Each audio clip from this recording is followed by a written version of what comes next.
Well, welcome to semi-final Saturday here at the 49er Europeans. We're in Aarhus and it's a beautiful day. The sun's out, not a lot of wind at this stage. I'm joined in the commentary by Marcus Baur, good morning, and Andy Rice. They'll be joining us and giving the blow commentary. First up, we have the 49er class.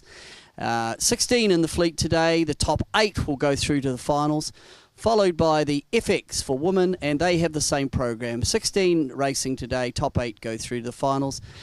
Different conditions today, Marcus? Yeah, much lighter wind than yesterday. It's tricky down here close to the shore. I believe it's only 1 minute to go for the start. I think we should switch to our beautiful drone images, which show us the start line. That's the boats messing up at the start. 1 minute to the start. Very different conditions to yesterday. Much stronger winds we saw yesterday, and we've been discussing this morning between us, will that mean a different set of sailors coming to the fore in these much lighter conditions? Barely enough wind to race, you would say, for some fleets, but the 49ers are ready to race in pretty much anything, and because they're fairly lightweight boats, they can get moving in even the lightest of breezes. Lining up there beautifully on the line, mostly using the right hand end of the line, so that's the out to sea end of the line. Our commentary position is near side, on the shore side, and they don't seem to be wanting that side, looking at the way that they're racking up on the committee boat end of the line. Coming into the last 10 seconds, no one's over yet. It looks like this could be a clean start, and they will want to put the bow down and accelerate, and you see a bit of a rocking of the rigs to get a bit of acceleration as they launch off the line, with a nice start for the French boat poking its nose out. Actually down at the middle of the line, not even the pin end. He looked a little bit early compared to the other boats. Surprising to me that so many boats wanted to start up at windward. Clear start, the race committee says. Clear start, so well done the French. Absolutely beautiful start for France 14. You know what really surprised me there? The pin end was clear. There was a huge gap at the pin end. So the lowest boat on the line wins the start, but there was plenty of more space to go. It's really surprising. And you know what? They actually award points for starting, for good starting. So there's some guys out there with a jersey for best starters. Of course, in this game you really want to be best finishers, but they do give points. So it's just a bit of fun in the fleet, a bit of Tour de France style jerseys.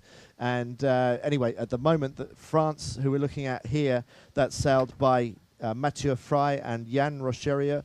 We haven't spoken much about them so far in this regatta. They're lying 15th overall.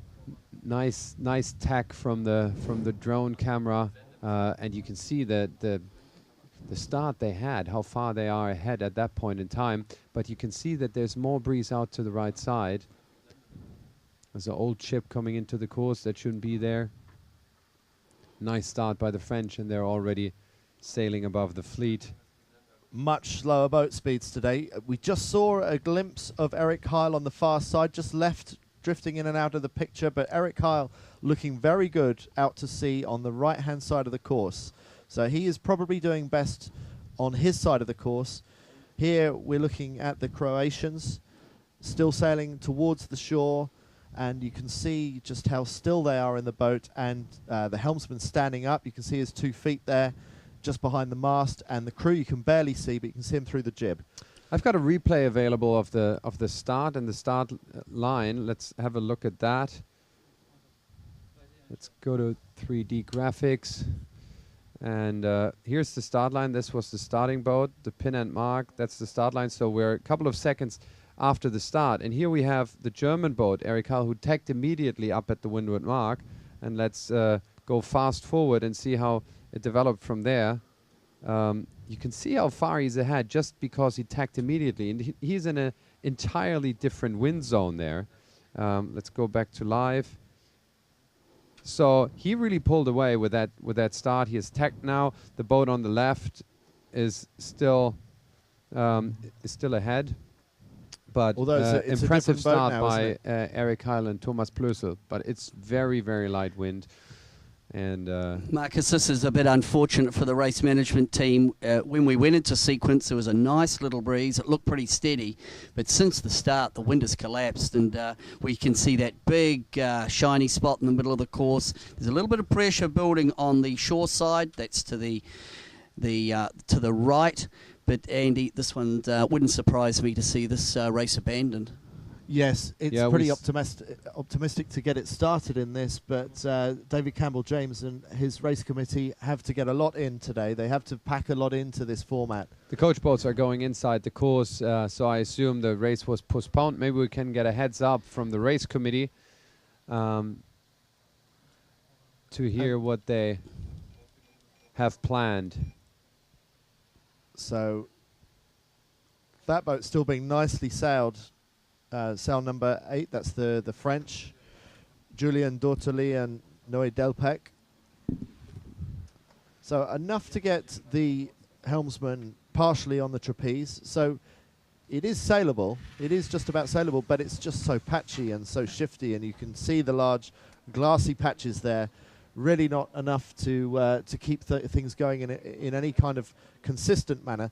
But if there's one class that's prepared to put up with racing in these kind of conditions, you'd say it's the 49er, wouldn't you, Marcus? Yeah, I mean, they've been sailing close to the shore from the inception of the class back in 1996 when the Olympics were on in Sydney, and it was clear that these boats would sail inside. And they also come from a tradition in sailing where the boats are really sailing very, very close to the shore. Actually, the skiff sailing tradition comes from Sydney, where small barges that were unloading the big freight ships were racing on the weekends. And the winds in Sydney can be very steady and funneled, but they can also be offshore and very confused. And sailors got used to it. And actually, fast boats like the skiffs do really well in shifty conditions, because a large part of the wind that they experience when they're sailing is the one they make themselves. So it makes the effects of shifts a little dampened. And so they do really well in shifty conditions, but obviously no wind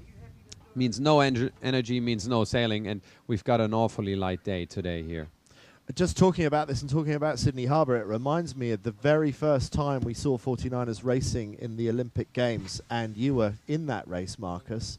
And we saw a massive inside-out turnaround of the fleet. I remember our British boys, Ian Barker and Simon Hiscox, leading that race, and then they got stranded, absolutely no wind, and some of the backmarkers sailed right round them. And other times, you might have seen that race abandoned, but that race continued, and it stood as the first Olympic 49er race. What are your recollections of that race? Yeah, it was quite a shocking beginning of the Olympic Games, where you normally think when you have 180 degrees shift in a race, that's when you abandon. But the race officer didn't abandon it, and it was the worst race of the Olympics. Luckily, after that, nothing that dramatic happened anymore.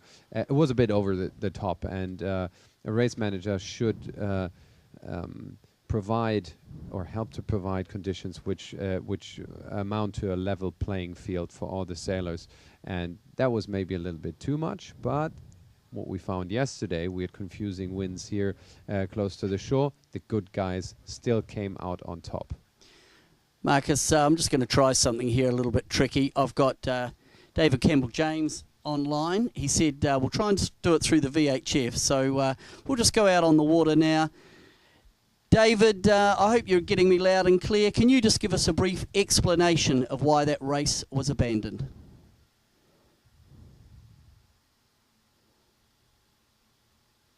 Well, it's been extremely variable, not only in strength but in direction. We thought we had an opportunity. We had 280 degrees at about 6 knots. Actually, during the starting sequence, everyone was at the pin end, and actually at the start, it was a fairly even start, boats well spread over the line, but almost immediately we sounded the signal, the wind died out in the middle of the course. We had 2 knots, something like this, the top of the course.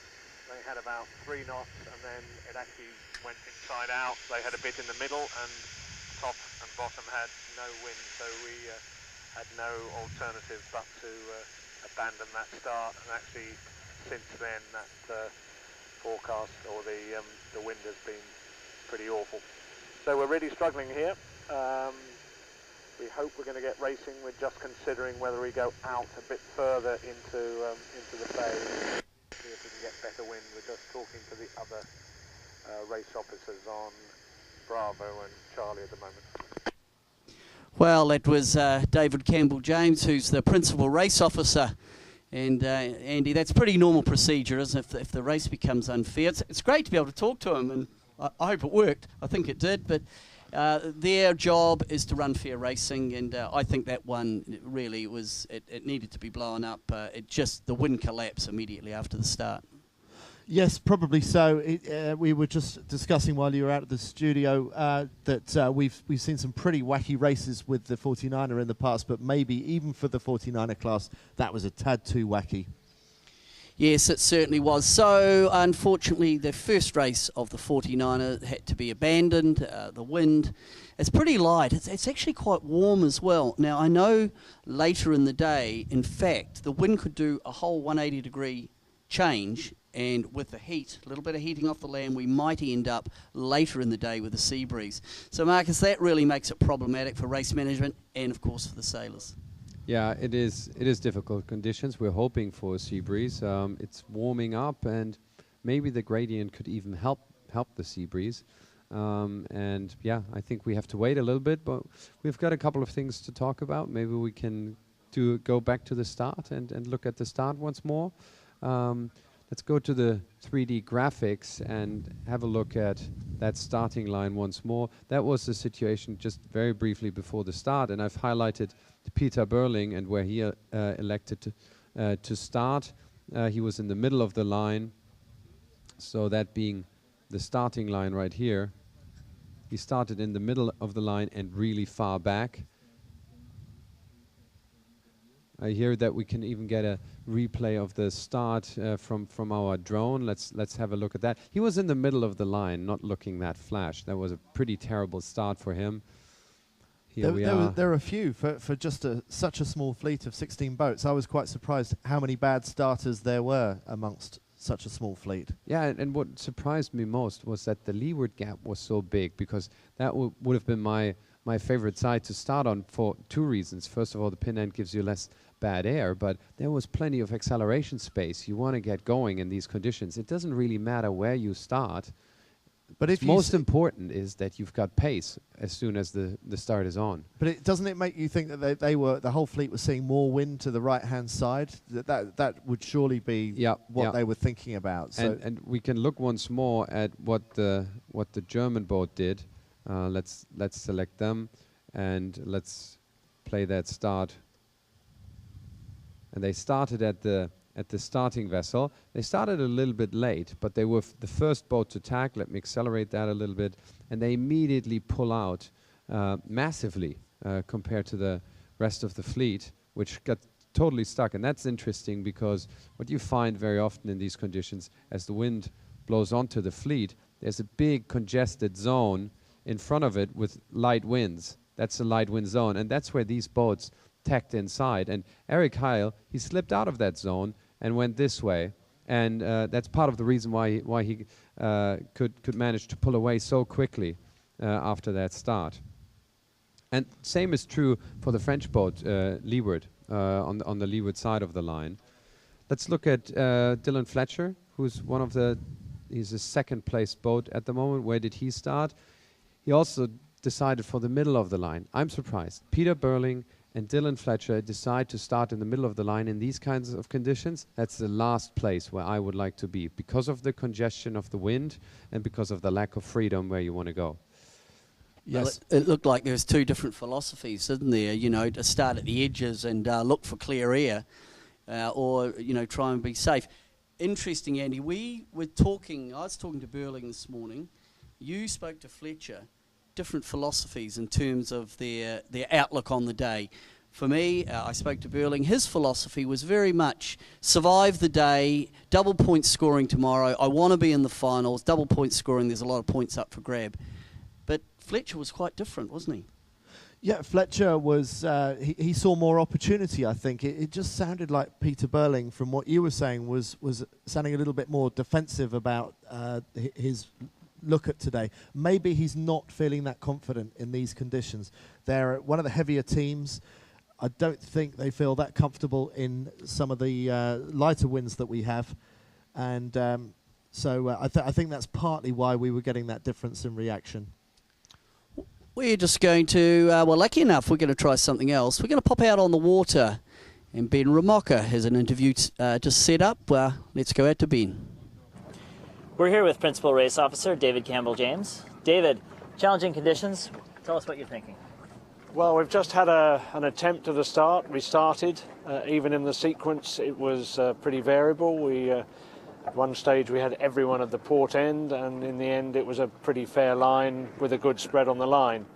We had 280 degrees, which the course was set on, and we had about 5 or 6 knots. Unfortunately, immediately after the start, the wind stopped altogether again, and so we abandoned the race probably after about 3 minutes, which was disappointing. As it happened, the wind went even worse, and so we've had troubles because it's been variable in strength and direction. So we've had times when it's been up to 10 knots, but down to nothing, and side to side 240 degrees up to 310 degrees. So it's been a pretty difficult day. We're just considering what to do now. We've just been talking to the other 2 courses, Bravo and Charlie, and they have just abandoned, or they're not racing at the moment either. They have no wind, so they think we have more wind than them. So it's not too good at the moment. We're really keen to get the racing in. Obviously, it's a critical time in the championship, but we really want to have fair racing, and so that's really the reasoning behind the delay. Thank you very much, David. Back to you in the studio. Thanks, Ben. That worked nicely.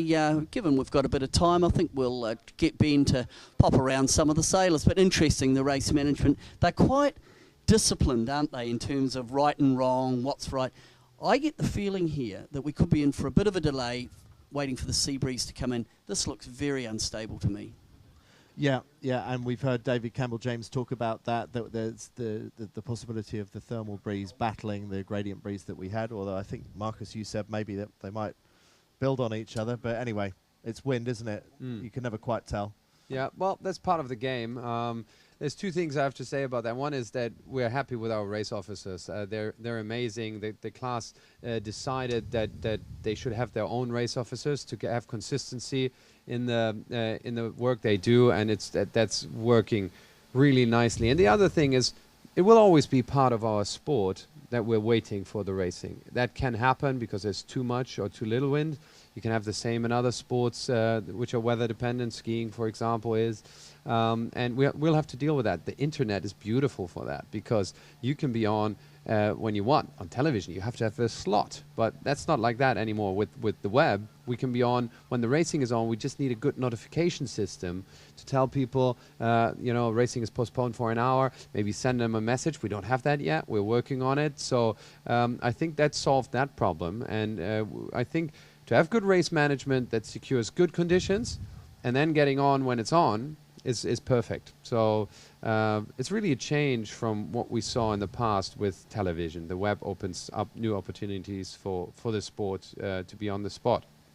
I completely agree. I mean, at another level, I think Grant Dalton from Emirates Team New Zealand saying exactly the same thing. When you're talking about traditional television, I think our sport will become, and you're proving it here with this product, more and more driven by the web, and people have the choice. You know, they pick their time when they want to go on. They can look at analytical highlights packages like what Marcus is providing, and I think the scope and the knowledge that can be gained from a coach's point of view, from a fan's point of view, is huge, and it's an exciting time for our sport. Yes, and one of the exciting things, just to take one of many examples around us, is the use of the drone and the helicopter style footage that you can get from something that's much less intrusive than a drone. The sailors don't complain about it because it doesn't create the downdraft. Sorry, than a helicopter. And the thing, as far as I understand, costs less than 10,000 euros, which doesn't buy you many hours in a helicopter if you're gonna hire a helicopter. Well, there's wide ranges of prices for drones, I can tell you that. but So yeah, why did you choose the one you've got? It's definitely a better option technically and also economically than a helicopter, and that's opening up new opportunities. Yeah. Well, I'm just hearing that we've got another interview teed up, so we'll go back out on the water to Ben. Here we are in the water with Eric Kyle and Thomas Closel of Sailing Team Can't hear him.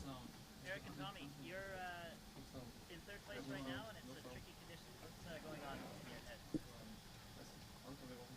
We might just come away from that. It looks like we've got a little bit of an audio glitch. This is we're just trying these new ideas, and we'll get the team behind me to tee that interview up again with Ben. But it's great, isn't it? Here we are, a little delay. Ben's out there on the water as our roving reporter. He knows all the crews, which is great. So he can pop alongside, have a bit of a chat. Here we go. It was a good decision, but we were not sure if we would have made it to the top mark in a good position, because we could not see the pressure. That was funny. We did not see the pressure on the middle where the French guy was going very good. So no, but we are confident that we're going to make it today. Okay. Well, let's hope for some wind, and good luck if we get it. Thank you. Back. Thanks, Ben, and I'm sure Ben will tootle on to catch up with someone else. But again, the sport, you have to be patient, don't you? Whether it's at a junior level or a professional level, Olympic level, delays and wind conditions are just part of the game. Psychologically, I think days like this are quite tough, because you can't be up all day. You can't have adrenaline running through the system all day, ready for battle, if you're going to be waiting around as long as this. Marcus, I don't know, did you have any techniques for dealing with that? Actually, I wasn't good at it. And after when I quit sailing, I thought I should have invested a lot more in that area, because the way I did it was I got pumped up in the morning and concentrated. And I knew I didn't want to leave that zone until the evening. And on days like that, I get totally drained. And I think you have to be able to throw a switch and get into the zone. And I never used music enough. A lot of sailors use music. They put on a certain tape, a tune that gets them in the flow. And you got to use techniques like that. Otherwise, it just drains you. The waiting is so mentally demanding if you want to stay focused. So the ability to switch on, which obviously you saw that as your strength, but if you're into delay, you need to switch off and relax, and then switch on again. It's tough, and you need to practice that, and that's a good tip for young sailors coming on, because same game. Yeah, So definitely. If you were going to choose your music track now to get up and then get down, what music would it be? Oh, I've been a father for 7 years now, and you lose touch of the music industry, really. I think the wheels on the bus go round and round. I think that would be a good one. Yeah, the second Europeans I won in the 49, I used Metallica a lot, and that definitely worked. Surely Metallica only if was it's good a for windy. me. It has to be windy for Metallica, doesn't it? Yeah, it was windy Europeans too, so probably, yeah. Yeah. I think a Viennese waltz or something for light winds. Yeah, do you think? maybe. Well, we're just chatting, filling a bit of time here. It's certainly the semi-final day for the 49ers. The conditions, it's a beautiful day. It's warm, and the sky has an interesting look to it as opposed to southern Europe. It's clear. I mean, there's the cumulus clouds. There's a little bit of heat build up. There could well be a sea breeze this afternoon, but we need to be patient. Ben Ramoka is out on the water with us, and look at that image. You can see what the race management team are dealing with. There's a little fingers of wind, but there's a lot of big glassy patches out there on the water, guys. Interesting to see that in the background, really the far offshore part, we have no wind. That could be already the wind congestion, what do you call it? What's the right word for it in English? Before, in front of that island out there. But I'm still surprised that actually we've got more wind down here. At the moment, it does look sailable, but barely just. It's a little bit better than when we had that last race, but it is it is on the edge. It's not the best conditions we can ask for, of course.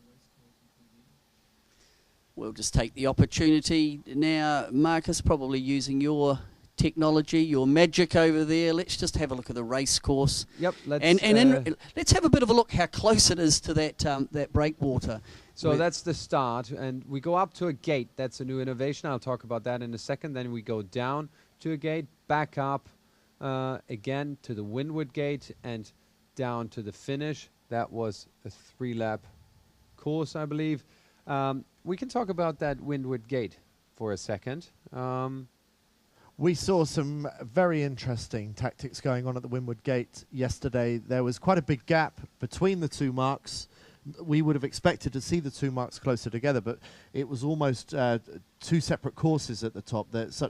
So big was the gap. So once you got there, you could be in completely different wind, depending on which side of the gate that you'd chosen. And we saw so many jibe sets yesterday, which is we consider to be the slower, more difficult maneuver, but we actually found different speaking to some of the sailors today, didn't we, Peter? It was quite interesting. We were talking about jibe set. Traditionally, you'd say, yes, slower. But I was talking to, again, Burling and Tuke, who are winning the regatta, and the way they explained it to me in simplistic terms is they see a jibe set and then an immediate jibe, and then they did do a beautiful 2 jibes within 4 lengths at one stage. Peter explained it to me in terms of monotype kinetics. If you're sailing a fin or sailing a laser, that in his mind, the jibing function actually gives the boat energy, and he thinks that's a plus. And if you're good enough at crew work, it seems to work. Yeah, if you're good enough at crew work. And some of the sailors within this fleet, even within the Gold Fleet, stand in awe at the level of crew work put in by the Kiwis, who in the stronger winds seem to be a cut above the rest in terms of their boat handling. Yeah, I think that's really interesting that they use it as part of a kinetic move. It sounds like it could work if you really practice it very well. And then obviously you're in a much better position strategically once you get out with a little bit of depth. Maybe we can draw that on the screen and explain what's going on. Let me zoom into the windward gate here. If this would be the windward gate, and what we were just talking about is that boats are coming in here, doing a set and then sailing off here. What Peter Burling did yesterday was he came in, he jibed and jibed back again. And that puts him in a position where his boat is exactly windward of those other boats. And that's strategically a much safer position, but he's got 2 extra maneuvers in here, but he uses those maneuvers to get extra speed.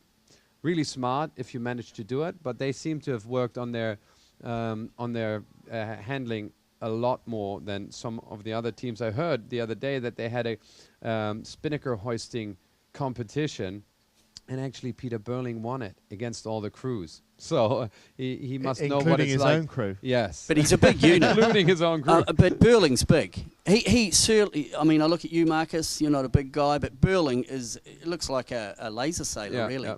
So that just brings the debate. He's young. He's obviously very talented. 2 Olympics, 1 silver medal. Will he, as he develops, and I mean, he's what is he, 21, 22? 22, I think he is. Is that going to be an issue for him in terms of 49er sailing if he keeps growing, if he gets bigger? I don't think he'll get any taller because he's tall already. But you assume with age he might put on a bit of weight? Well, I think so. And if you look back to when he was just 17, when he went to his first Olympics in 2008, it was a light wind event, and he was crewing in the 470, where you need to be probably for that event 65 kilos. There's no way he'd ever get back to 65 kilos now. So we've already. I disagree. Oh yeah? Yeah, I disagree. I think a good athlete can have any weight he wants. You need a good nutritionist, and you need a good training coach, and you can get anything you want. There's no fate in that, really. Nutrition is the key, but it can be done, no problem. Okay. So we saw laser sailors that switched to the fin and put on 10 kilos without a problem, and you can go backwards as well. I've seen many people do it, but you need to have the right people. If you're a fan of fast food, it ain't gonna work. Fast Marcus food's not Baur, fast in a boat. my experience is it's quite easy to put it on. It's a little bit harder to pull it off, but these guys are young and they're fit. And you're right, they do have all these sports sciences, of course. Yeah. Whether it's nutrition, whether it's psychological, to help them through the maze of issues that you need to be an elite 49er sailor. It can be a strain, of course. I mean, if you're really tall, that there's limits, of course. And some people have changed the class of boats because they were sick of not eating enough, But I think a lot is possible there. Well, I believe we're talking about our regatta leaders, and I'm told, and they've made it pretty clear that they intend to go through to the next Olympics. So they've got some challenges ahead. And I think the other topic that I'd like to throw at you two is I believe regattas at the world elite level, Olympic, European Championship, World Championship level, how much bearing does venue and temperature, like the Olympics this year for me, cold country, the cold countries did very well. The people from down under, the Australians, the Kiwis, the Brits did very well. That's not a cold country. But what I'm saying though, Marcus, is we're not hot countries like Spain, like Italy, like Greece. And I think when you go to a hot country, like it's going to be in Brazil, how much does that, do you think, Andy, influence the results or the mindset, really the psychological mindset of the sailors? I think it used to matter a lot more. I remember in the 470 20 years ago, if it was a windy day, then it would tend to be the northern European countries that would come to the fore. And if it was a light wind day, it tended to be the southern European nations that came to the fore because there was a lot more training at home. And I don't think there was as much overseas training and venue-specific training, as they call it, as there is these days. So I think if you're on a well-funded program such as the British have been for the last 10 years or so, they mastered conditions in Qingdao and were the most successful team in a very, very light wind China because they turned themselves into sailors that were able to sail in those conditions and actually enjoyed them. That was important as well. They didn't go there with a bad mindset. So I think if you're on a well-funded program, I don't think where you come from matters quite so much, but I think if you're not, if you're somewhere in the middle and you're pretty much running the campaign on a shoestring and pretty much off your own funding, then I think that does have an effect. So immersion, if you're going to a venue, you've got a big event coming up, just you become very comfortable. Marcus, have you had experience in this area? Well, when I was young, the pattern was clear, like you described it. The Southern Europeans did well in light stuff, the Northern Europeans did well in the strong stuff, but it has definitely changed. If you run an Olympic campaign, if you want to succeed, you got to do well in all kinds of conditions. This time around in Rio, it does look extreme in terms of monotype conditions. At that time in the summer, it is light winds, and the statistics are pretty clear about that. Maybe even more than in Qingdao, where everyone expected light winds, and in the end, it was a nice medium wind regatta. The likelihood of Rio being a strong wind regatta is probably nil. It's at least from all the wind statistics that I've looked at, it looks very much unlikely. So people could specialize. People had specialized in Qingdao. Big teams went on a hunger program for quite a while, and in the end, for some it was extremely windy medal race. The 49er medal race was in outrageously strong winds, at least outrageously confusing waves. So I think everyone capsized in that race, and everyone had expected light winds. So there's this saying of it's usually never like this, and that could happen in Rio, but I think it's hardly ever been as unlikely as it will be there. Okay, put your consultant's hat on for the German high performance program, and you're thinking of the next Olympics. What would be on your wish list in terms of acclimatizing your sailors to that venue? I was there in December, and that's the summer down there. I think. I was in last December. I was down there. In September, it's going to be a little bit cooler. I don't think it's going to be too bad. I think they want to try and stay out of the sun as much as possible. Our coach boards surely will get sun giminis, bimini tops, but I think you'll get acclimatized in a couple of weeks, and they'll go down there that early anyway. So I don't think that the climate is going to be the crucial factor there. The big question will be, do you want to specialize for certain conditions? Do you want to specialize for underpowered conditions? And if you do, there's just one way to go with your weight, is to be as light as possible. And from what you're saying, there's even more reason to do so than there was in China in 2008. Yeah, but there's a very sharp cutoff point where their tactics work, and that's in the 49er for the girls, probably at around 9-10 knots when the boat is fully powered. And in the men's, it's maybe a little bit more.